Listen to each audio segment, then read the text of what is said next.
fa inna sidqa yahdi ilal birr wa innal birra yahdi ilal jannah wa ma yajalu rajulu yusaddiquhu wa yataharra sidqa hatta yuktaba 'inda Allahi siddiqan wa iyyakum wal kadhiba fa innal kadhiba yahdi ilal fujur wa innal fujura yahdi ilan nar wa ma yajalu rajulu yakdibu wa yataharra al-kadhiba hatta yuktaba 'inda Allahi kadzaban.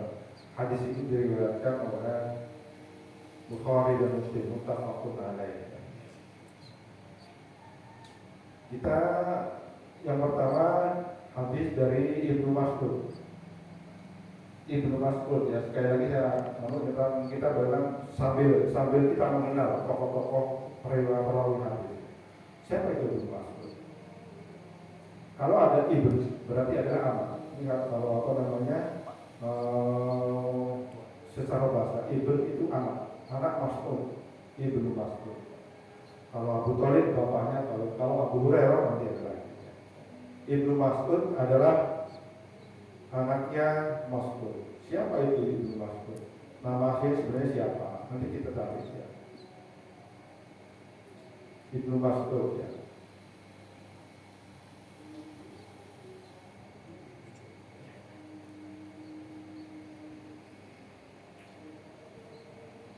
Ibnu Mas'ud itu sebenarnya nama aslinya adalah Abdullah bin Mas'ud. Ada nama Abdullah dalam sejarah Islam, perawi hadis yang sangat terkenal. Ada 4 tokoh, yaitu Ibnu Mas'ud, Ibnu Abbas, Ibnu Umar, kemudian satu lagi adalah Ibnu Jubair. Nama-nama mereka Abdullah semuanya aslinya. Abdurrahman Abdullah bin Mas'ud. Kenapa dipanggil Ibnu Mas'ud? Kalau kenapa dipanggil Abdullah, nama aslinya takut kesasar sebenarnya. Abdullah yang mana ini? Ada Abdullah bin Mas'ud, Abdullah bin Jubair, ada Abdullah bin Umar. Karena takut kesasar, tunjuklah Ibnu Mas'ud. Ibnu Mas'ud itu anaknya Mas'ud, atau Ibnu Agus, anaknya Agus. Nama-namanya sama-sama Abdullah mungkin. Anaknya penulisnya nama Abdullah juga. Biar tidak kesasar, maka disebut tunjuklah bapaknya Ibnu Mas'ud, anaknya Ibnu Mas'ud. Jadi kita sambil kita mengenal sedikit-sedikit para perawi yang kenapa dinamakan Ibnu Mas'ud. Dan di samping itu karena ini adalah kebiasaan orang Arab memberikan lakop atau nama anaknya kepada dinisbatkan kepada bapaknya. Itu sudah menjadi tradisi kebiasaan orang-orang Arab. Di samping Ibnu Mas'ud juga ada nanti Abu. Itu juga lakop itu julukan untuk panggilan orang-orang Arab. Dari Ibnu Mas'ud, semoga Allah meridainya, qala Rasulullah SAW, alaikum bisidqi. Alaikum bisidqi artinya hendaklah kalian berlaku jujur. Apa itu asidqu? Secara bahasa asidqu itu ma qabaqo fil waqi. Apa yang sesuai dengan kenyataan. Itu asidqu. Fa inna sidqa yahdi ilal bir. Karena kejujuran itu akan menunjuki seorang ke dalam kebaikan. Albir, apa bedanya albir dengan asid? Albir itu kebaikan secara bahasa. Kalau kita lihat definisinya dalam kitab Bulughul Maram itu asid itu tadi mawar fil waqi. Kemudian kalau albir adalah at-tawassu fi fi'l fa'il. At-tawassu itu dari kata-kata wasi'ah atau luas. Jadi menyebarkan kebaikan, perbuatan kebaikan. Fifid al-fa'il dalam mengerjakan kebaikan. Orang yang selalu melakukan hal-hal baik kemudian menyebarkan kebaikan di antar sesama, yaitu dia sedang melakukan albir kebaikan. melakukan al-birri at-tawassul, menyebarkan. Bukan al-birri itu bukan sekedar kebaikan untuk diri sendiri, tapi yang poinnya adalah at-tawassul, yaitu menyebarkan kebaikan. Itu al-birri. Jadi kejujuran itu akan menunjuki kita, akan menunjukkan kita semua kepada kebaikan. Dan kebaikan itu akan membuka pintu surga, yaitu ilal jannah. Orang yang selalu berbuat baik itu secara tidak langsung, secara tidak sadar sudah membuat jalan sendiri menuju jalan surga. Wa ma yajaru rajulu yusaddiquhu wa yataharrasu hatta yaktuba indallahi siddiqan. Selama orang itu konsisten, yataharrasu bisidqi, konsisten dan selalu berusaha untuk berbuat baik, untuk berbuat jujur, maka Allah akan menulisnya dia sebagai orang yang jujur. Berusaha konsisten untuk selalu berbuat jujur. Kan perbuatan jujur itu kan sekarang di zaman sekarang kan mahal. Korupsi, nepotisme dan lain sebagainya itu kan berawal dari sikap kejujuran dan tidak kejujuran. Orang yang mengingkari kejujuran banyak korupsi. Orang beli proyek harganya dipanya 200 juta, dibelikan atau realisasinya sebenarnya cuma 150. Ada gap 50. Tapi uangnya 200 juta. Itu ketidakjujuran. Maka sesuatu itu yang kejujuran itu sesuatu yang sangat mahal. Dan itu adalah perilaku. Kejujuran itu adalah perilaku batin yang ada di dalam diri kita. Kata Ibnu Syekhul Islam Ibnu Taimiyah.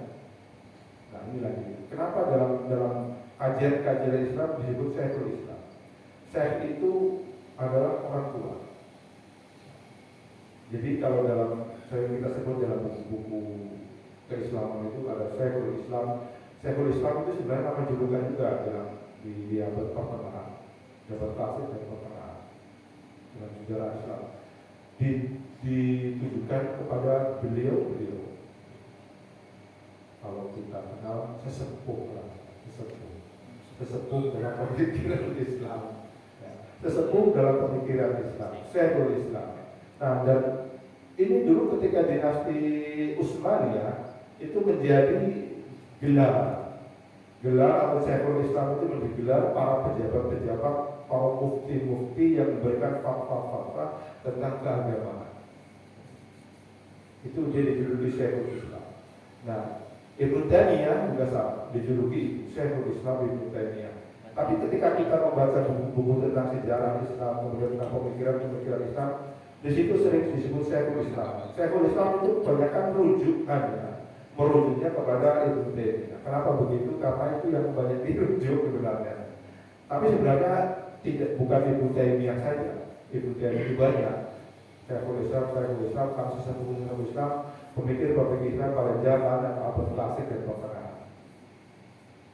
Nah ini Syekhul Islam mengatakan begitu, yang dirujuk di sini adalah dari Ibnu Taimiyah.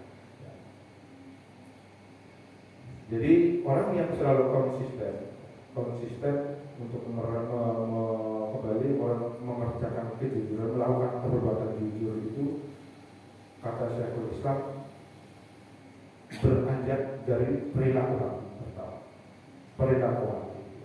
Kedua, dari pembiasaan diri. Ada yang mulai dari inner hati sendiri, dalam diri hati sendiri, karena memang secara lahir, secara given orang itu memang sudah punya sifat jujur, sudah punya kejujuran. Ya. Yang kedua, karena dibiasakan untuk selalu berbuat jujur, untuk selalu berbuat baik. Ada faktor internal, kemudian faktor dari luar pembiasaan. Jadi ada dua. Ini menurut Syekhul Islam Ibnu Taimiyah. Jadi itu yang orang akan membuat orang menjadi jujur. Saya katakan tadi, kejujuran itu sangat mahal.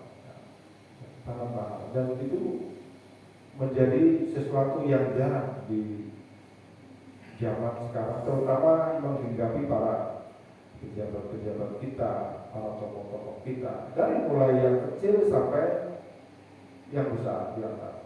Dari mulai pejabat di kelurahan, coba kita lihat, kita ini sekarang pemerintah sedang menggelontorkan dari beberapa tahun lalu tentang dana desa. Berapa banyak Pak Lurah itu yang masuk ke dalam buku. Dulu ketika belum ada dana desa, mereka berkuar-kuar minta desa dikasih ini, kelurahan dikasih ini. Tapi begitu dikasih duit untuk melakukan pembangunan desa, nyatanya banyak, tidak semua, banyak juga yang jujur. Tapi dari sekian ratus ribu kepala desa atau kepala kelurahan, berapa banyak yang ratusan yang melakukan hal-hal yang tidak jujur, proyek-proyek yang seharusnya untuk ketahanan desa, ketahanan pangan, kesejahteraan masyarakat, dipakai untuk kebutuhan-kebutuhan yang bersifat pribadi. Ini bukan persoalan kecil sebenarnya. Berapa triliun dana desa seluruh Indonesia? Kan sia-sia kalau pejabatnya, para pengelolanya tidak jujur. Karena itu kejujuran. Jadi dikatakan oleh Nabi, itu akan membuat jalan kita sendiri untuk menuju surga. Wa ma yataharram. Kemudian yang kedua, wa iyyakum wal kadiba. Sebaliknya tadi. Hati-hati. Hati-hati juga kalian semua, wahai orang-orang Islam, wahai orang muslim, terhadap al-kadhib, ketidakjujuran, kebohongan tadi. Kebalikan daripada kejujuran adalah bohong, al-kadhib. Fa innal kadhiba yahdi ilal fujur. Sebaliknya daripada asyidku, kebohongan, ketidakjujuran itu juga akan membawa pelakunya ke dalam api neraka. Dia akan menggali kuburannya sendiri, sehingga dia masuk seolah-olah membuat jalan tol menuju ke neraka. Wa innal fujura yahdi ila nar. Wa ma yajalu rajulu yaqdimu wa yataharra al-kadhiba hatta yuktaba indallahi kadzdzaba. Selama dia konsisten selalu berbuat tidak jujur, maka Allah di hari akhir nanti akan men-stabili atau melabeli orang tersebut adalah sebagai orang yang sombong.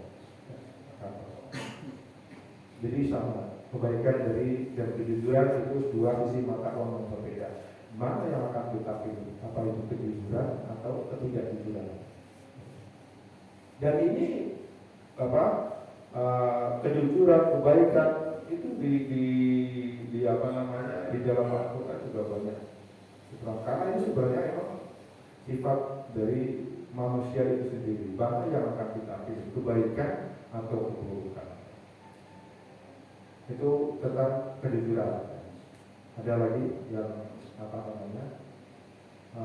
mungkin sampai sini ada yang mungkin ditanyakan tentang kejujuran.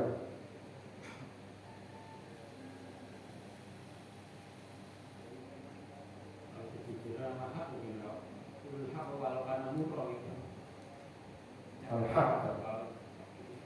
Al-haq itu kebenaran. Al-haq kebenaran. Kata yang benar. Qul haq walau kana murad. Ya. Itu kebenaran, kejujuran itu sifatnya mulainya dari diri kita. Sesuatu yang keluar dari diri kita. Sesuai dengan istilahnya, artinya ma'tobaqal waqi fil waqi, sesuatu yang sesuai dengan kenyataan. Kalau kebenaran itu bisa jadi adalah dari orang lain. Contohnya, kita melihat ada orang nolong, tapi kita mau ngomong dia nolong takut karena dia preman. Itu bukan di kita, tapi orang lain yang melakukan. Kita melakukan tapi dia nyolong. Tapi kita atau ketika ketemu itu yang dia nyolong, kemudian kita ngomong kita nyolong, kita gak berani, takut sekarang itu bagaimana? Kita akan sebut. Jadi bukan dari, bisa jadi bukan dari diri kita. Kebenaran itu sesuatu yang di luar dari kita. Bisa jadi dari kita juga sebenarnya kita melakukan kebenaran atau kebaikan dari kita. Tapi kalau kejujuran itu memang dari diri kita sendiri, dari diri kita, berawal dari diri kita, dari individu. Kalau kebenaran ya. Jadi kalau dibilang salah satu saiful Islam tadi si Ibnu Taimiyah. Saiful Islam itu ya salah satunya Ibnu Taimiyah. Terus dihubungkan dengan kejujuran kan, di Ibnu Taimiyah itu terkenal sebagai pembaharu Islam. Hubungannya dengan sekarang apakah bisa disangkut pautkan dengan pemikirannya Ibnu Taimiyah itu bahwa terutama untuk pejabat ya, mulai dari pejabat paling rendah sampai tinggi itu jadi taat kitabullah, terus hormat konstitusi mana kan? Itu konstitusi dalam arti itu kan legal. Kitabullah itu jadi taat terhadap kitabullah itu pada Quran dari satu sisi, terus dia juga ada jalan tengah antara kitabullah sama konstitusi legalitas. Soal kejujuran dengan pemikiran Ibnu Taimiyah kan. Ini Ibnu Taimiyah mengatakan tentang kejujuran ini ada dalam kitab bukunya tentang As-Siyasah As-Syar'iyyah. As-Siyasah As-Syar'iyyah itu politik hukum. Atau ada juga politik Islam, As-Siyasah Al-Islamiyah. Ini tentang politik hukum, As-Siyasah As-Syar'iyyah, politik hukum. Dia mengatakan begini. Sumbernya adalah memang penafsiran tentang Al-Quran, penafsiran tentang, sekali lagi saya katakan penafsiran Al-Quran dan As-Sunnah, pemahaman dia. Kenapa? Ya sepanjang pemahaman Syekhul Islam, pemahaman Islamnya. Kenapa itu diambil dari pemahaman? Karena Syekh itu saya katakan tadi adalah orang mereka yang memiliki pemahaman secara luas, mendalam, pemahaman mendalam tentang Al-Quran dan As-Sunnah. Maka disebut dalam dulu yang nah, pemahaman tentang Ibnu Taimiyah ini salah satu sebagiannya tentang masalah kejujuran, dan itu kejujuran itu berasal dari inner dirinya diri sendiri, kemudian juga dari pembiasaan. Nah, yang saya maksudnya dari bagus dan mana tadi paham. Soal pendapat aja, pendapat Ustaz tentang pemikiran Ibnu Taimiyah soal kejujuran dikaitkan dengan yang tadi saya bilang taat kitabullah sama menghormati hukum. Oke.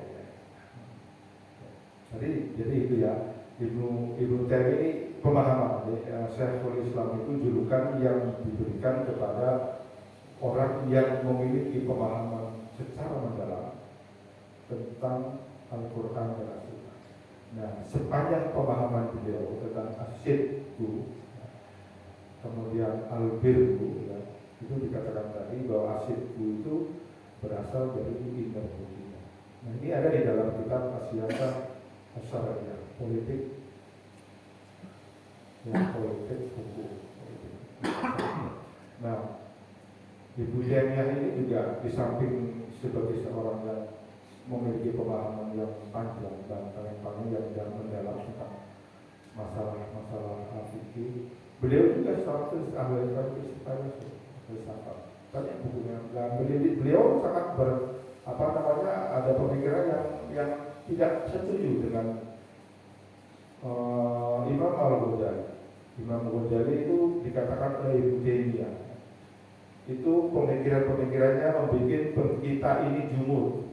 Karena dulu kan zaman Ibnu Taimiyah itu lagi zaman kemajuan Islam. Pemikiran Ibnu Taimiyah itu, pemikiran Al-Ghazali dikatakan oleh Ibnu Taimiyah itu membuat orang menjadi jujur. Orang tidak berpikir secara mendalam luar.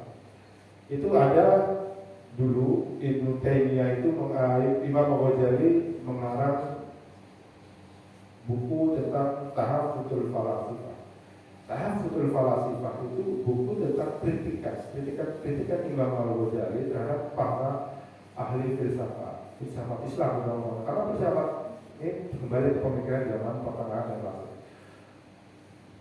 Zaman keemasan Islam dulu itu banyak pemikir Islam lain, termasuk di antaranya ada Imam Al-Ghazali dan Ibnu Arabi, Ar-Razi, segala macam pemikir para ahli filsafat Islam kalah. Itu banyak yang lahir di dalam abad pertengahan pada zaman keemasan Islam. Mereka dari mana bisa sampai kreatif dan begitu? Mereka mengambil ilmu dari Barat, Yunani, filsafat Yunani, ada filsafat Plato, filsafat Aristoteles. Makanya di Barat itu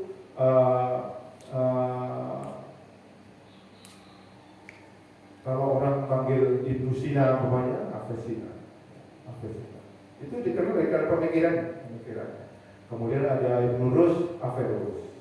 Ibnu Rus, itu orang para ahli pemikir semua dalam orang Barat mengenalnya itu. Nah, mereka itu para ahli filsafat, ahli pemikir Islam itu belajar sebagian dari pemikiran dalam tentang filsafat Yunani, diambil, kemudian disesuaikan dengan pemikiran Islam. Lahirlah yang namanya filsafat Islam, kemudian ilmu kalam. Itu. Nah, salah satu kritik orang-orang kritik Ibnu Taimiyah terhadap Imam Ghazali ada bukunya yang namanya Tahaffudzul Falasifah. Karena tadi Imam Ghazali mengarang buku Tahaffudzul Falasifah atau Tahaffudzul Falasifah itu selangkahnya orang-orang ahli filsafat. Kemudian dikonter oleh oleh Ibnu Taimiyah dengan menulis buku Tahaffudzul. Enggak setuju lah pokoknya dengan apa yang disampaikan oleh Imam Al-Ghazali tentang bahwa orang yang belajar filsafat itu akan menjerumuskan dia dalam filsafat. Kemudian enggak, itu untuk enggak, itu untuk memperluas sakral berpikir seorang. Dan bagaimana dia akan dapat mengesahkan Allah dengan sebetul-betulnya. Karena seorang filsafat itu biasanya pemikirannya banyak yang remeh-remeh. Dan itu ada dikupas dalam kitab masalah pemikiran filsafat Islam, kemudian ilmu kalam itu ada. Nanti itu perlu saya sedikit baca tentang itu.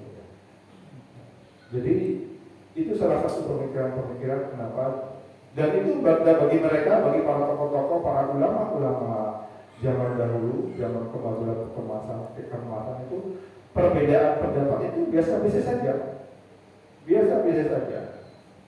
Itu punya pemikiran gini, enggak harus juga. Karena itu semuanya adalah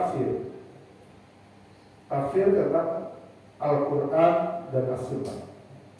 Mereka menafsirkan Al-Quran dan menafsirkan Sunnah Rasul, sabda Nabi. Tekstualnya ada Al-Quran, tapi bagaimana kita memaknai Al-Quran itu sesuai dengan pola pikir kita. Itu tafsir. Makanya banyak tafsir ya. Karena perbedaan pendapat tadi ada tafsir Ibnu Katsir, tafsir Al-Mila, tafsir Al-Jalalain, kemudian kita di sini Pak Quraisy yang tafsir Al-Misbah. Ya. Bisa jadi Qurannya sama. Itu teks yang tidak bisa dirubah. Qurannya sama. Yang ditafsirkan oleh Ibnu Katsir sama. Yang ditafsirkan oleh Jalalain sama. Tafsir Al-Marawi sama. Quran juga. Al-Misbah Prof. Quraisy Aksa. Tapi kenapa bunyikan banyak? Ya karena ada perbedaan sedikit, itu ya Pak. Sedikit. Oh ini yang dimaksud dengan apa namanya? Yadullahi fawqa aydihim. Contoh, yadullahi fawqa aydihim, tangan Allah di atas tangan mereka. Bagaimana kita menafsirkan tangan Allah? Orang-orang ahli filsafat itu, orang-orang ahli ilmu kalam itu menafsirkan tangan Allah itu dengan kekuasaan. Ada yang menafsirkan dengan secara tekstual, tangan Allah di atas tangan mereka. Ya, kalau kita menafsirkan ini, kalau kita menafsirkan Allah memiliki tangan, sama saja kita menafsirkan atau menganggap Allah itu seperti kita. Padahal Al-Quran sendiri mengatakan laisa kamitslihi syai'. Tidak ada sesuatu pun makhluk yang menyerupai Allah. Tidak ada satu pun makhluk ciptaan Allah ini yang menyerupai dia.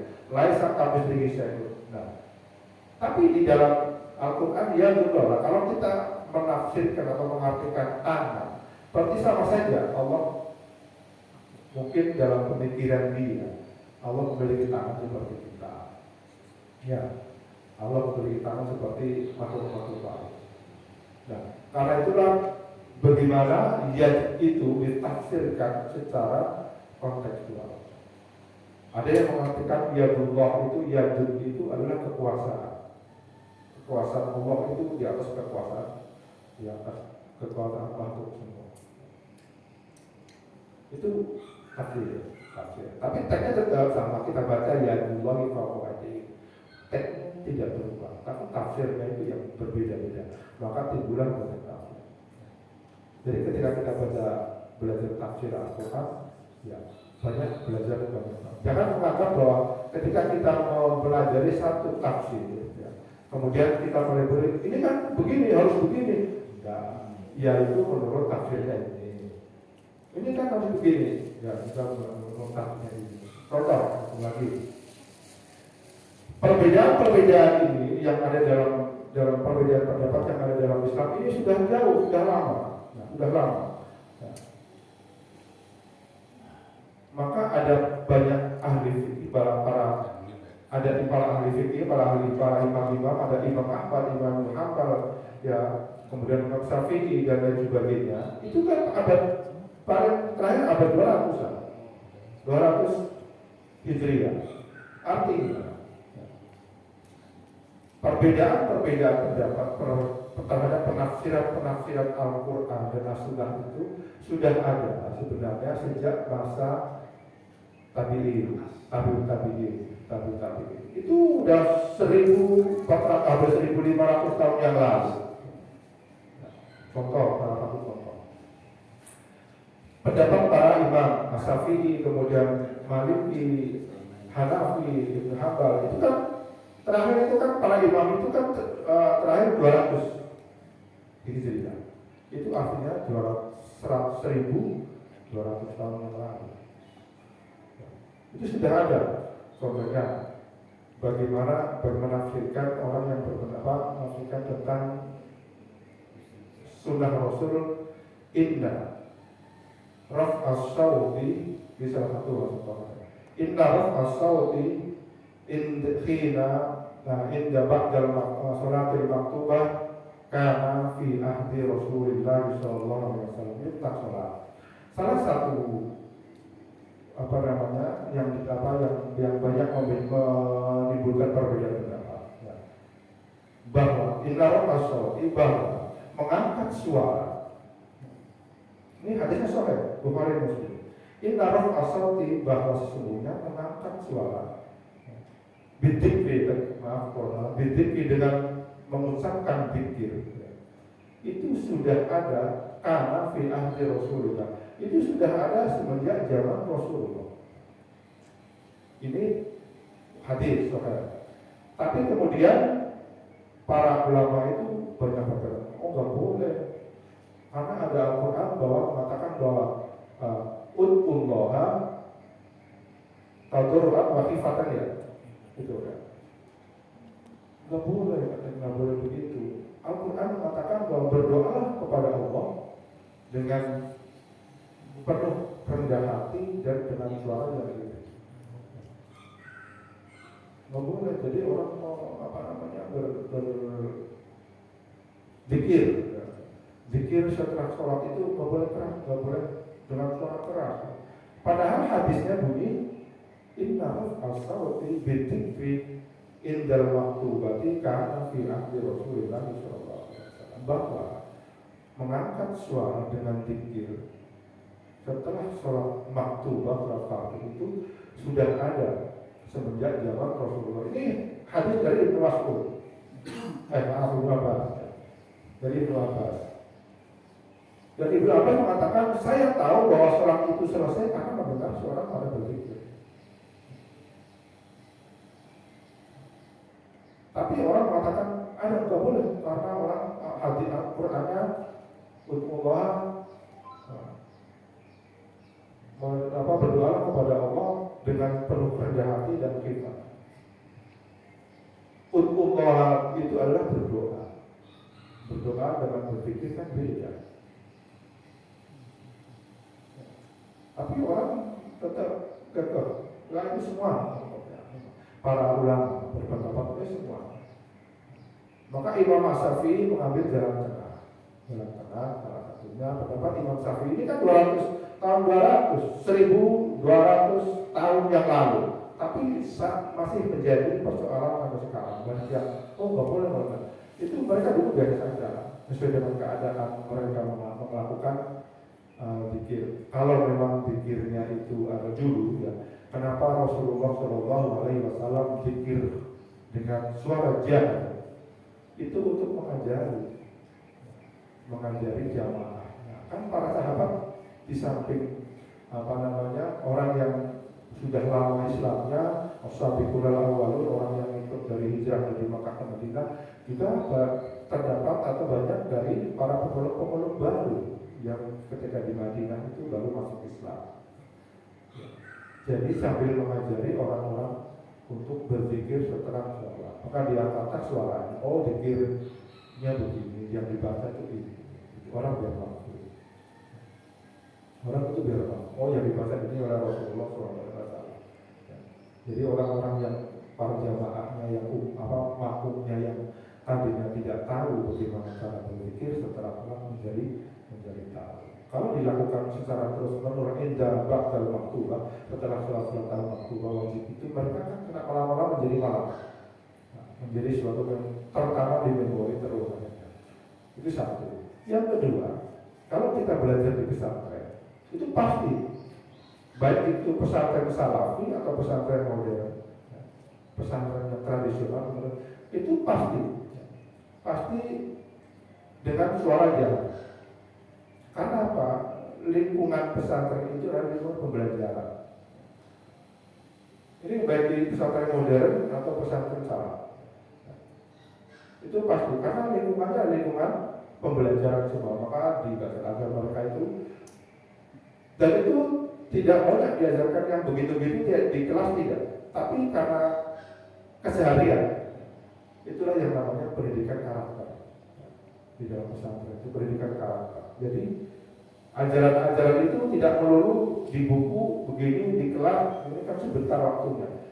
Nah, tapi hafalnya justru karena dihafalkan setiap hari.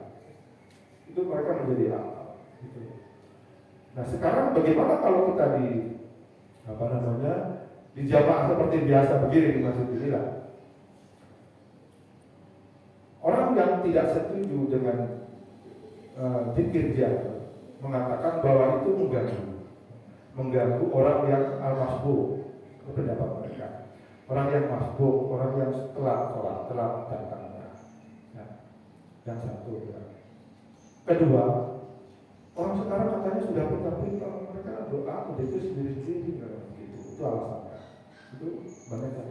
Kalau mereka sudah pintar, sudah atau berdoa dengan mereka mau mohon meminta kepada Allah dengan permintaannya sendiri, nggak usah diajari apa, nggak usah. Sudah pintar-pintar katanya. Yang pertama tadi saya dikatakan bahwa takut mengganggu. Tapi realitasnya benar nggak sih kalau pikir ini saya juga belum tahu ya. Karena itu alasan alasan ini. Belum tahu apakah zikir astagfirullahaladzim yang dibaca tidak terlalu keras biasa atau tidak setelah sholat itu mengganggu orang yang ada. Apakah suara zikir itu mengganggu jamaah yang masuk atau enggak? Saya nggak tahu. Saya nggak tahu karena saya kan di depan. Saya nggak tahu bapak-bapak ini yang masuk terganggu atau enggak. Ini harus dijawab dengan jujur ini. Ya.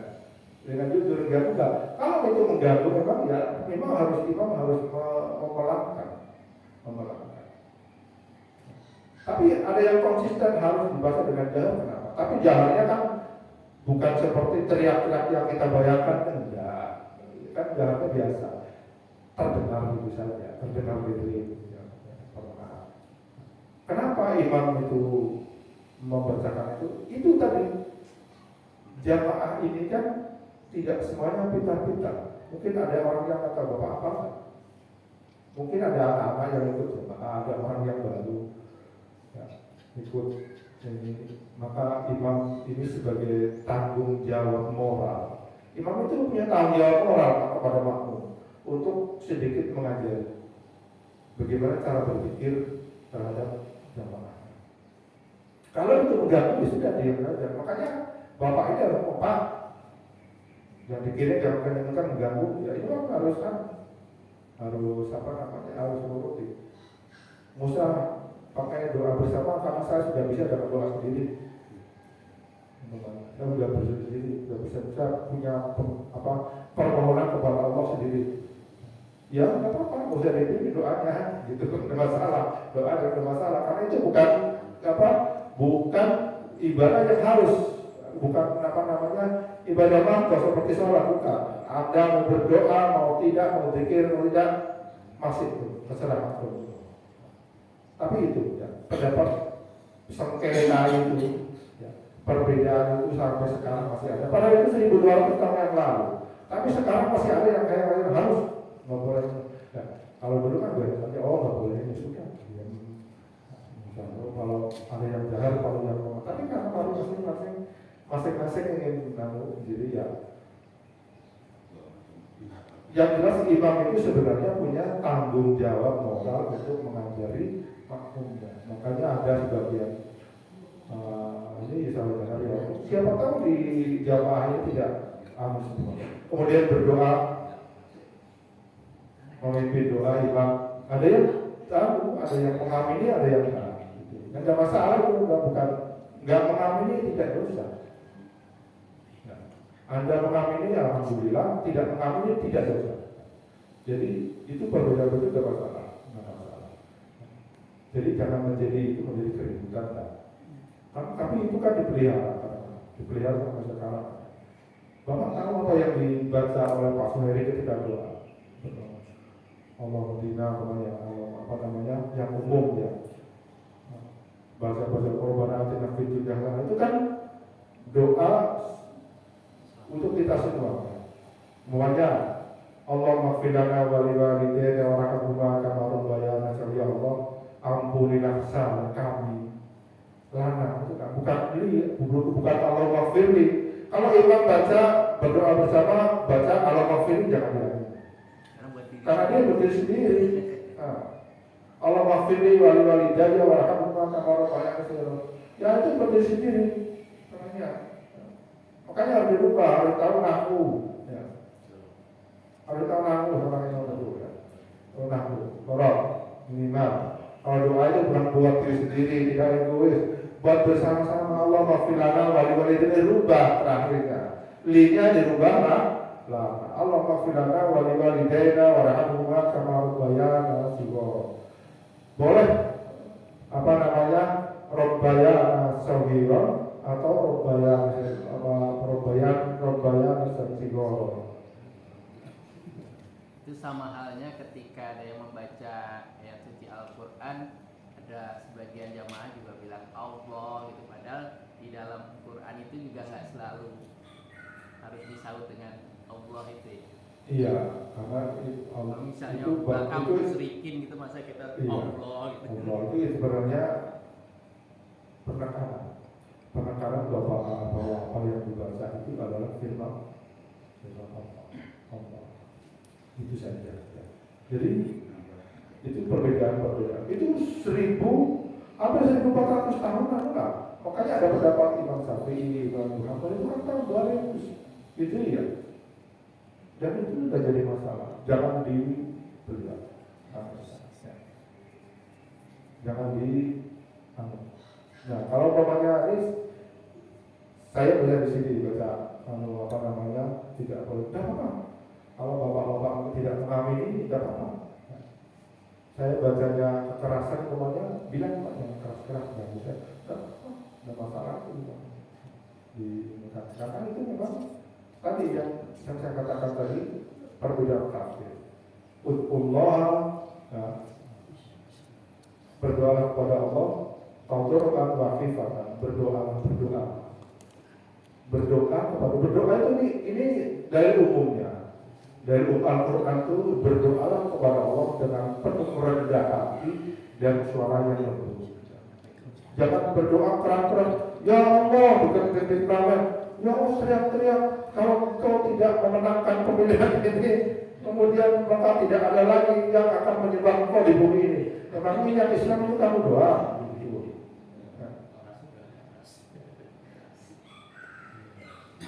Doa itu dengan penuh kerendahan. Itu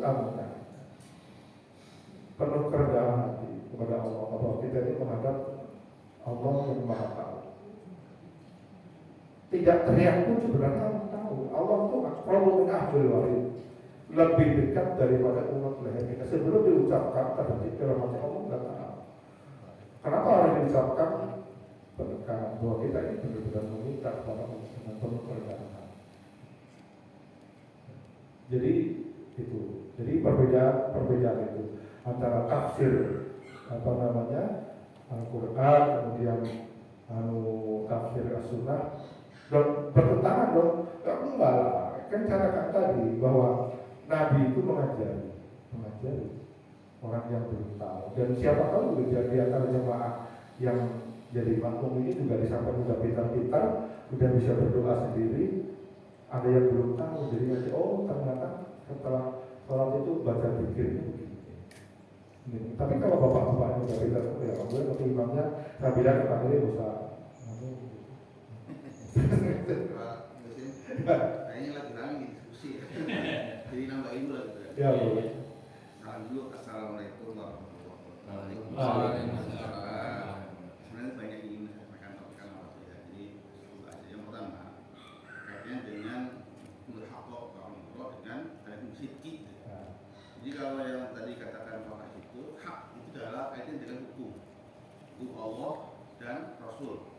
Jadi apapun kalau yang salah untuk orang tua. Kalau bahasa sering nonton India itu kadang-kadang bapaknya jadi anaknya biasa ini beda. Jadi kalau dia jadi katakan yang hak walaupun mau gitu kan. Itu kaitannya dengan kemudian yang sidik itu kan kaitannya dengan hati, niat gitu kan. Kebenaran itu kan sidik itu kan berkata benar, jujuran gitu kan. Jadi kalau yang berkaitan dengan hukum Allah, Rasul, kalau yang sidik itu adalah kata benar, jujur itu saja dengan hati, ikhlas niat. Yang kedua masalah ini toleransi, ya. Toleransi antar agama dan toleransi seagama. Kalau antar agama berarti saya menghormati tetangga saya yang Kristen ya, yang itulah hormatilah gitu kan. Di situ tidak boleh kita ikut campur dalam hal yang seperti ibadah orang Islam kan nggak boleh. Misalnya acara apa tuh Katolik gitu ya, acara tahun baru Kristen, nakal ya, kita ikut-ikutan menyiapkan segala macam. Itu nggak boleh. Tapi kalau yang sifatnya orang itu ada, kita jangan ganggu mereka, jangan usir mereka. Karena itu kan berarti. Nah, toleransi seagama itu, ya, sering saya katakan bahwa seagama itu kan sama Islam. Contoh di sini dijelaskan orang Muslim. Kalau imamnya itu habis sholat zikir bersama, kan salaman ya? Itu ada hadisnya salaman setelah bersalaman. Kalau dia nggak suka salaman, karena dia mengatakan nggak ada dari Rasul itu Rasul salam nggak ada. Kan gitu kan? Bid'ah kan? Bokyo toh, bahasa apa pun bokyo. setelah zikir selesai atau ketika zikir dia agak minggir Pak, ke belakang atau minggir. Jadi kita ketika kita salaman, gitu kan, kita kan nggak enak, mau tuh ada orang situ, tahu lah siapa. Itu nanti toleransi. Ya, saya kan nggak suka zikir keras-keras, terus nggak mau salaman, ya minggir. Ada kan yang salam minggir, itu namanya toleransi. Yang kedua, masalah kunut. Orang-orang yang ketika imam kunut dia amin, kan secara umumnya kan tidak berarti orang itu ya kan? Yang untuk orang itu kalau kunut Pak, ngaminkan dengan suara sir atau jahar. Sir itu berarti diam dengan hati. Kalau dengan hati itu bukan kalimat. Jadi kalau misalnya orang imamnya kita baca kunut ya baca kunut, amin kan boleh amin. Jangan diam baik. Itu berarti nggak ada kalimat yang dikatakan kan doa. Ya, itu. Nah kemudian ini bukan ada sesuatu yang sifatnya beda antara ini itu enggak. Tapi ini kalau saya bangun imamnya nggak kunut, saya nggak kunut, ikutin imamnya. Saya mau nggak kunut karena imamnya nggak kunut. Kalau sebaliknya, kalau saya kunut, orang yang di belakang yang nggak bisa kunut dia nggak berkunut, diam aja. Itu namanya toleransi seagama. Jadi kalau imamnya itu kunut, kita kunut. Kalau imamnya nggak kunut, kita kunut. Ada contoh antara Hamka dan ketua DPR dulu, tokoh NU. Saya menyaksikan. Jadi ketika salah satu tokoh NU yang pernah jadi ketua DPR, tidak balik. Tidak boleh. Ya. Tidak boleh itu datang ke Al-Azhar. Saya masih kecil. Kunut, ngikutin Hamka kan nggak kunut. Ketika Hamka itu sowan ke rumahnya Ibnu Khalid, ya di Ramat Jati ya, kantor NU, dia ikut kunut. Itu yang disebut dengan toleransi seagama. Walaupun kita tidak boleh, kamu udah nggak boleh begitu. Kamu tak ya, nggak boleh begitu. Kita kan saling silaturahmi, jangan sampai perbedaan itu menjadi kita kesannya itu kurang akur atau nggak usah, biasa aja. Ya. Jadi itulah beda background pendidikan, beda pemahaman, itu wajar. Jadi jangan lihat berbeda, tapi lihat silaturahminya.